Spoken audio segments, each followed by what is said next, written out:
The challenge has been regulatory. How do Right. you legally and Right. compliantly put a regulated financial product on a blockchain? Mm-hmm. The very first thing we tokenized was a New Zealand racehorse. And Racehorse, it was a racehorse. like a actual racehorse, A not a racehorse. digital racehorse Not that a digital racehorse, a none real of those. horse in New Zealand that Okay. races. Oh wow. What if the actual owner of those properties, for example, right, Yep. actually sells the property? So Yep. you own a digital token that have the economic right, but you don't have the land right. So Yep. if the underlying asset goes away because of sales activity, what actually happens to the token?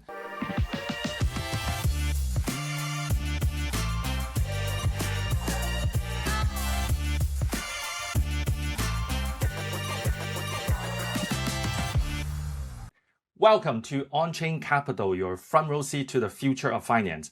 From Web3 and AI innovation to digital asset policy to the power shift between East and West. Today, we're unpacking it all with Scott Thiel, founder and CEO at Tokenvest. He's a former award winner, lawyer, and fintech partner at DLA Piper with over 20 years of experience, known for his work in the virtual asset regulation and tokenization space. More importantly, Scott and I have known each other for quite some time. I am so happy to have him on the show. Scott, thank you for coming. Thank you, Sean. Great to be with you again. So, Scott, for those who may not know you very well, if you can give a quick background about how you got into the space and thus far the journey that you have taken Tokenvest, and then also what is Tokenvest really working on these days?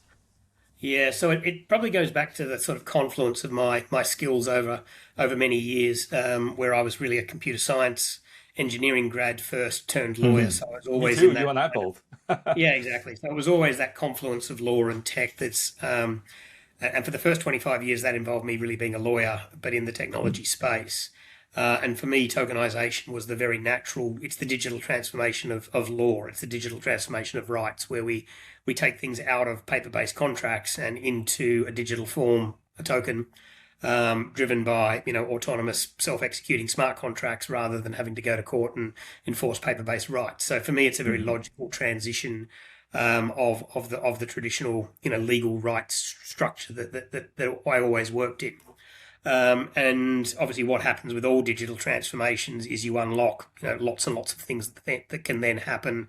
Once you have a right in digital form, you can move it, you can trade it, you can collateralize it, and everything else that comes with that digital transformation. So that's kind of the background of that confluence of those skills and why this is an area that I was very interested in. Obviously, the challenge, which we saw, and you and I knew each other in Hong Kong days, where I worked for 11 years, predominantly as a lawyer before starting the first tokenization company a number of years ago. The challenge has been regulatory. How do you Right. legally and Right. compliantly put a regulated financial product on a blockchain, market promote it, distribute it to investors, and more importantly, investors of all types. So really the philosophy behind Tokenvest, and it literally says on the back of our t-shirts, own what the 1% own. It's about That's right. taking the best assets in the world, the most desirable assets in the world, the types of assets that wealthy people can have access to, and making them available to everyone. And so that journey for me has involved, working with developing regulations across different markets. And the reason I ended up in Dubai was because they took a market leading position. 2022, they announced the VARA regulatory framework. Very interestingly, a startup standalone regulator dedicated to virtual assets. Very unique. Very Yeah, very unique. unique. I watch most, and having been in this wrestle with regulators across the world, watching traditional financial services regulators having to wrestle with the digital transformation of their own industry is a very challenging thing. And there's a lot of inertia, there's a lot of vested interest, there's a whole functioning industry that they are almost now requiring to disrupt. So it's quite a challenge. Whereas VARA, as a startup regulator, didn't have the burden of an existing market participants or industry. It was able to be more of a blank sheet of paper. And to that end, I was very fortunate to be part of the team that got awarded the project to come and write the VARA regs back in 2022, which I did in that capacity as a DLA partner initially. And then, having written the regs that allow us to do the thing we all really want to do, it obviously then made sense to leave the law and set up a company, Yeah. become regulated, and here we are now finally doing the thing that we've been talking about for all those years. So for those that just listen to what you describe, you went from really carving out and defining the policies and really working through all the pretend, a lot of the were unknown at the time, right? And it's funny, you and I look back, 3, 4, 5 years in terms of policy development, and it seems so far away. But in reality, it's really just the last 3, 4, 5 years. But then how far the industry has gone, and where someone like you that were so forefront on the policy definition side and policy development side, and now being in the practitioner space and actually executing on these is a genuine example of really this industry maturing. Now you've got kind of cross pollination coming from both sides. Yeah, Yeah. I think that's absolutely right, and we are at that intersection of Web 2 and Web 3. Mm, And I mean, I think when you and I, first met, it was probably more of a Web 3 conversation, given your, right. previous role with Algorand, and we Yes. were looking at what we might be doing from a protocol deployment point of view back then. And it is fascinating right now to watch the maturity of both sides. So you've got Mm, the traditional Web3 players, everything from, the exchanges to the protocols, all realizing, hang on, blockchain's use case is real things, real world assets on chain. right. It isn't just the crypto, which is really the oil that's going to drive the machines on which real applications run. What are those applications? They're putting real rights on blockchain. So, Web3 is very much focused on that transition into this regulated space. Now, that's an uncomfortable transition because they've been very used to unregulated crypto assets. On the other That's side of right. the equation, you've got TradFi, the traditional homes of financial services, products, industry, used to being heavily regulated, obviously slower moving, a much more mature industry, suddenly realizing that the digital transformation of their space is happening and happening at pace. And so they're scrambling to find that middle ground as well. And that's where we set Tokenvest up, truly at the intersection of regulated real world assets, real investment products, but using the power, efficiency, liquidity, transparency of blockchain technology. That's kind of the journey we've been on for all those years. And the VARA framework, to this day remains, we believe the best one for doing what we're trying to do. It is interesting to see the level of regulatory adoption that's beginning to happen in other parts of the world. Particularly, we've seen in this region, we've seen Qatar come out with a framework, Bahrain. Hmm. There's new central bank rules around stablecoins here. We've got ESCA with their own federal securities regulator in this country. We've got the financial centres like ADGM and DIFC. Even within the UAE, there's 5 or 6 initiatives underway. And then you've got obviously lots of other countries in the region that are realizing, hang on, this is the future of finance. We need to be building future-ready regulatory formats. So it is an exciting moment where that confluence of, I think, demand on the asset side, wanting to raise, equity and capital in an easier way, demand on the investment side, wanting to participate in regulated products, regulatory enablement, and technology are all coming together. And this is the hockey stick moment for RWAs. So let's talk about the UAE factor, Yep. a little bit later on. Let's focus on some of the products that you have been launching and recently announcing as well. I know you spend a lot of time, obviously, as you mentioned, building the technologies, finding the legal and regulatory, foundation to stand on. All of that is already done, and you've got some really recent, recent interesting products that you have launched. I've talked to you, met over many years. We've talked about real estate, we've talked about tokenizing securities, and we've talked about other forms of assets as well. What are some of the latest things that you guys are working on that that is not only focused on the UAE, but potentially a much wider audience from a global investor perspective? Yeah, two things in that, and I'll maybe start with the second, which is we Sure. don't see ourselves as a UAE play, just like Right. New York Stock Exchange doesn't see itself as a traditional capital formation jurisdiction just for New York. It's the place that global capital goes to do that form of capital raising. And this was always, when I went right back to the early stages of my involvement with VARA and the decision I took to move here and my commitment to moving here and supporting the development was a fundamental ambition to use a new regulatory framework and on blockchain technology to create a new global hub for on-chain capital formation. That was the ambition, and if it wasn't Right. for that ambition, I wouldn't be here, frankly. So Mhm. it isn't just about what we're doing in assets here. In fact, most of the products, and I'll come on to that in a minute, they represent assets from all over the world, and we're also able to service investors from other parts of the world. So it is truly a global capital formation hub. To the specific products, and I think the one I want to talk about, which we finally announced last week, and it's been a journey getting to this point. We've received the necessary kind of regulatory clearance to move ahead with the issuance of a real estate backed product. This is to all intents and purposes a global real estate product, so we can tokenize real estate assets using this structure effectively from anywhere in the world. The first issuance involves a multi-tenant build-to-rent asset in the UK, which is a really interesting site. Matt, my co-founder, has been there this week in Birmingham, walking around it's a heritage building conversion. Interesting. So it's not a new real estate. Yep. It's a heritage building. It's a heritage building that's now a new residential. So it's been converted into a 29 residential apartment. Great developer who I've known for a number of years. And the interesting thing about this product is the investors are coming in at the level of the experienced build-to-rent developer. So you're coming in at that level, and you're coming in and you're not owning a piece of one unit on the ground floor. You're actually coming in and you're owning a piece of at that financing level for the whole development. And so that creates a really interesting product where things like rental voids, well, there's 29 apartments. Probably there'll always be maybe one not rented today, but that's okay because 28 are, kind of thing. So you're getting a product where you've smoothed the yield curve because of the diversification across the units. The asset as a whole you're invested in.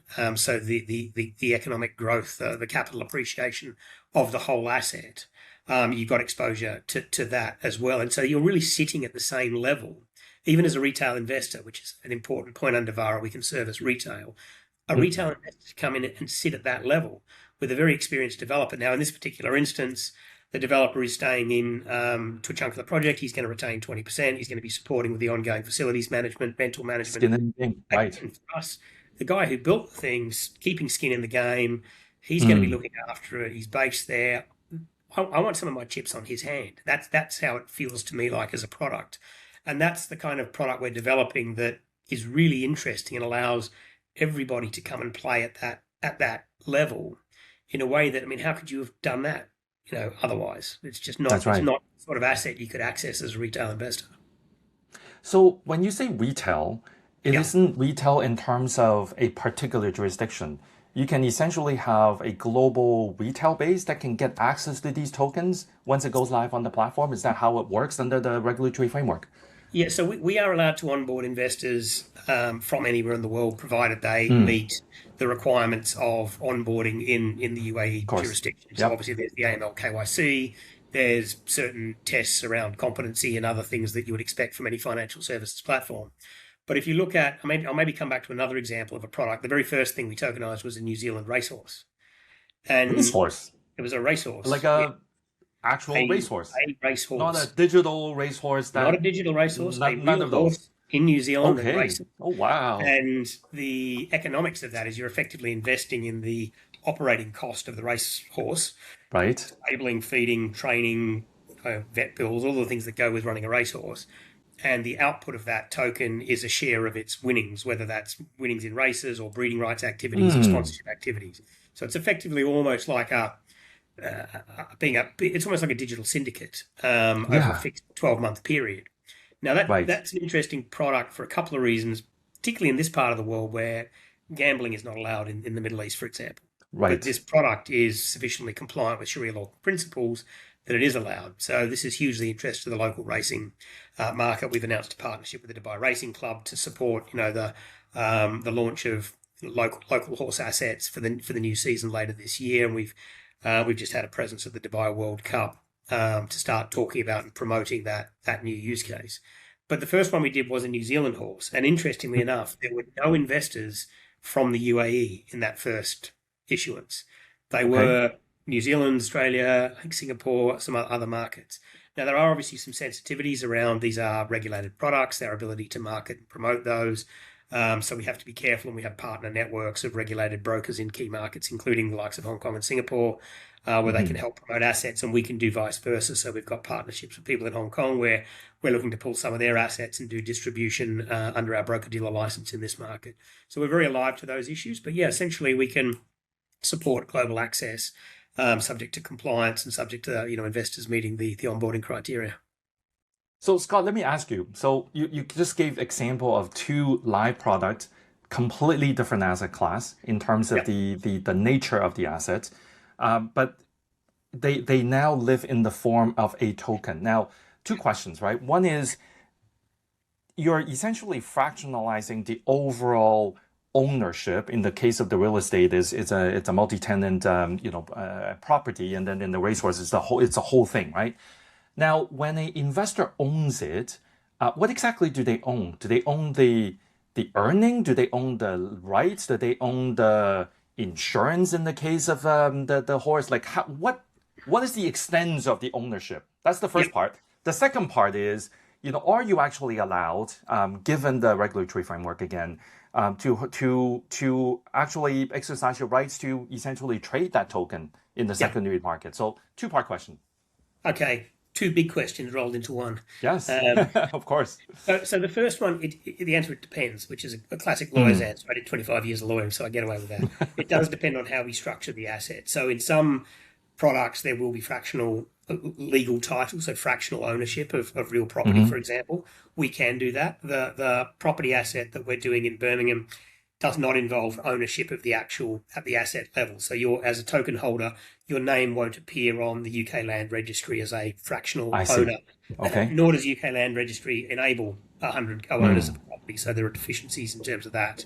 Now that's an interesting. People often say, "Oh, but why wouldn't we own it?" And I'm like, well, let's look at the history of real estate investment products, REITs, property funds, any other types of a bond. Well, when you buy any of those products where you're getting exposure to a real estate asset, nor does your name appear on those land registries either for the underlying assets. So there's no difference. And I think this is where people need to realise that this is a new form of regulated financial product, similar to a bond or a fund or a REIT for fractional access. And just like those products, what you're really buying is the economic exposure. You're getting an entitlement to the yield and the growth. I mean, in very simple terms, it's yield and growth. There's obviously security and protections built in terms of the investor protections and the underlying asset, etc., which I can go into in some more detail. But yeah, ultimately, what do you want as a fractional investor? I want yield and I want growth and I want liquidity. That's right. And yes, our platform will be launching in the secondary market. Obviously, the secondary market requires some assets on platform first, but as we put the first few of these assets on secondary market, will be opening up. I think Q3 is the current planning to allow trading of those tokens, to allow, again, people to exit, return.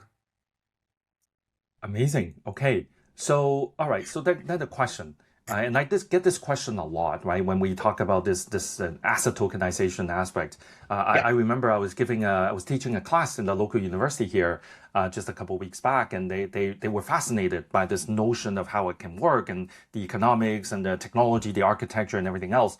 But one key thing that they kept asking was, what if the actual owner of those properties, for example, right, actually sells the property?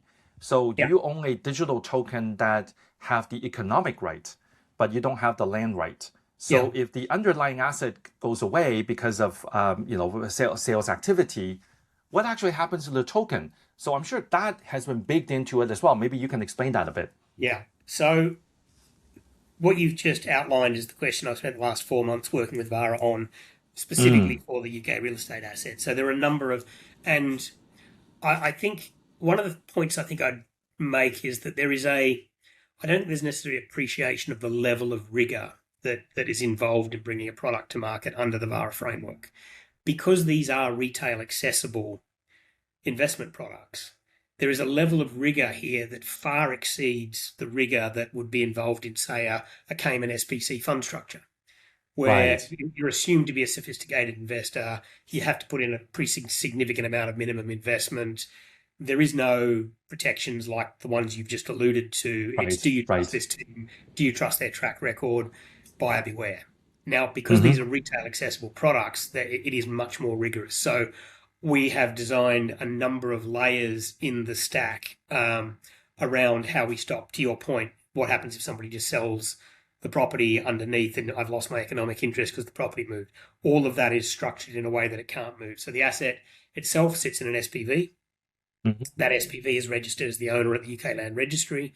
The rights of Tokenvest and the token holders are noted on the UK Land Registry. So that asset can't be dealt with at UK Land Registry without that clearance. So for one, you can't go and sell that property without the clearance because that interest is noted as a first primary charge on the UK Land Registry.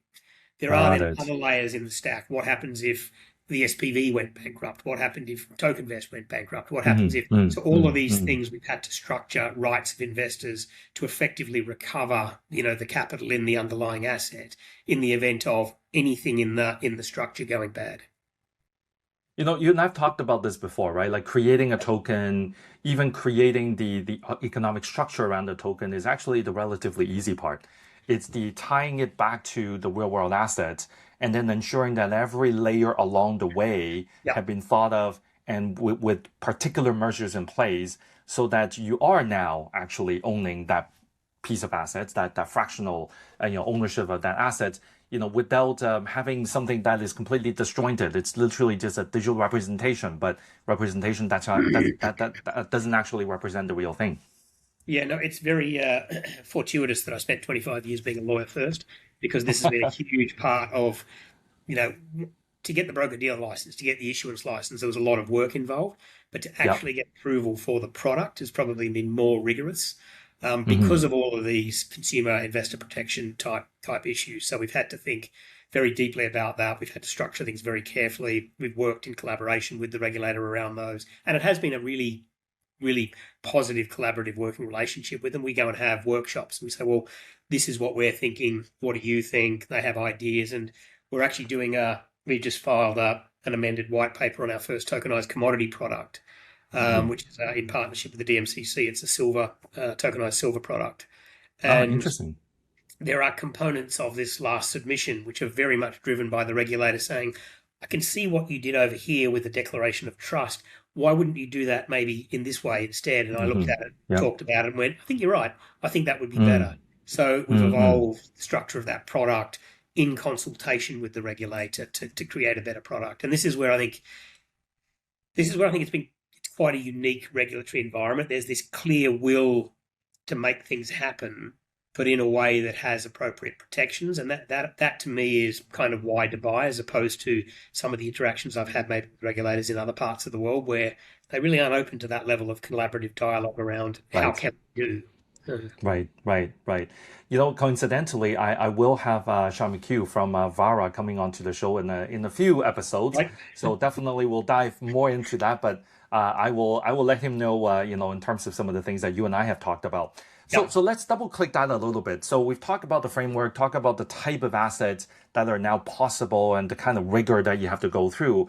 Let's focus on the region a bit, right? And obviously for all the wrong reasons, the region is now getting a lot of publicity. Obviously, those of us that are in the industry for some time, we've always known it as a very progressive, policy-driven but progressive region based on everything that you've shared so far. But now you've got this added geopolitical turmoil that doesn't look like it's going to, end anytime soon, right? And even if, one particular aspect of it ends, the impact is actually quite significant. How do you see, not only the UAE, but also in the general GCC region, do you still see it, looking at the overall industry and continue to push forward? Is this going to impact them? How do you see yourself, being stationed, headquartered in the UAE and forward-looking kind of momentum? Yeah, let me take that in two parts. One is personal first. I'll maybe start with that. I moved my family here. I have young kids. We made a decision to move to this part of the world. The significant things have happened in this part of the world over the last 6 or 8 weeks, and it's been impossible to ignore them. Honestly, from a personal perspective, I have never felt so comfortable in Dubai as I have now. The way that the government has handled these circumstances at every level, And it's very different to, I mean, I'm from Australia. I spent a Right. decade in the UK. I spent a decade in Hong Kong. Yes. Now 3 years into my Dubai story. So, so that's kind of the personal perspective. I guess on the business perspective, Yeah. a few things. I mean, for one, we've had this UK property asset approved go through the final stages. We've had, we've had meetings with the regulator during, March and April. We've got approval on this product. So from a point of view of, we've actually seen material progress on one of the most important approvals for our business, and I think the RWA industry locally, has occurred during what might otherwise have been seen as a period of everybody hold their breath and don't do anything. So that's been a Right. reality. The other thing we've seen, which has been very interesting, is obviously the market's been running very hot in Dubai. By market, I mean like real estate, for example. And so conversations with real estate developers, in recent times has involved, why do I need to worry about that property selling itself faster than I can produce brochures for new developments and new releases? It's kind of been the reality. Those conversations have changed pretty substantially in the last few weeks, and we're getting a lot more. Today I won't name names here, but I've had another developer reach out and, we'd just like to rekindle those conversations we were having a few months ago. So actually, we've seen quite a lot of, and we always said to these, like, the market's flying, yes, but it won't always be. And tokenization represents a way of a different distribution route, a global investor pool route. It represents a different way of selling the products that you build and sell. So, but I think it was quite hard for the market to distract itself when, things were just flying along as they have been for the last few years. So actually we're seeing quite a lot of interest in people accelerating their tokenization ambitions more on a needs must basis, which has been super interesting. I think the timing that you mentioned, the last kind of, 2 months or so, I think people often forget that it's not just the conflict that's happening there, in this moment in time, but also it was Ramadan, right? It was traditionally going to be a slow month across the board. And even then, with, both of these happening at the same time, it seems that progress are, continuing to move. And that's probably something that you don't really see reading the news, reading the socials. I guess very often you just see kind of the negative aspect of news more so than the positive. But I thank you for sharing that, because I think not enough people have a level of appreciation of actually what's happening on the ground, to the level that you just shared. Yeah, I mean, I've seen a few new announcements about new VARA licensed entities. I think there was one yesterday. So there are still more entities going through and coming out the end of the licensing process and being announced over the last few weeks. So yeah, it's very much business as usual. Business as usual. Yeah, absolutely. Awesome. Scott, thank you so much for coming on the show. You've shared a lot of insight, not only at the kind of your personal experience side, but really diving deep into some of the core questions that a lot of people who may not be as knowledgeable as you are often ask, right? Things like, what's the linkage between the actual real world assets, and what are some of the measures that you need to do to bring them all together at the token level? And obviously you cover a lot on the regulatory rigor that you have to go through and this industry. And then of course your own personal experience going, from Australia to Hong Kong, UK, and now, Dubai. It's just something that is really amazing. I've known you for a number of years. I've always known you to be an amazing friend. But I think listening to what you just shared, some of the latest updates, also gave me a lot more kind of insights on where things are, particularly in your field. Thank you so much for sharing that. Thank you, Sean. Great to catch up with you again. Yeah. All right. Those of you that want to reach out to Scott, you can always find him on LinkedIn. And you can watch out for the upcoming news coming out of Tokenvest as well. Scott, thank you again, and I'll see you soon, hopefully in person. Thanks, Sean. See you soon.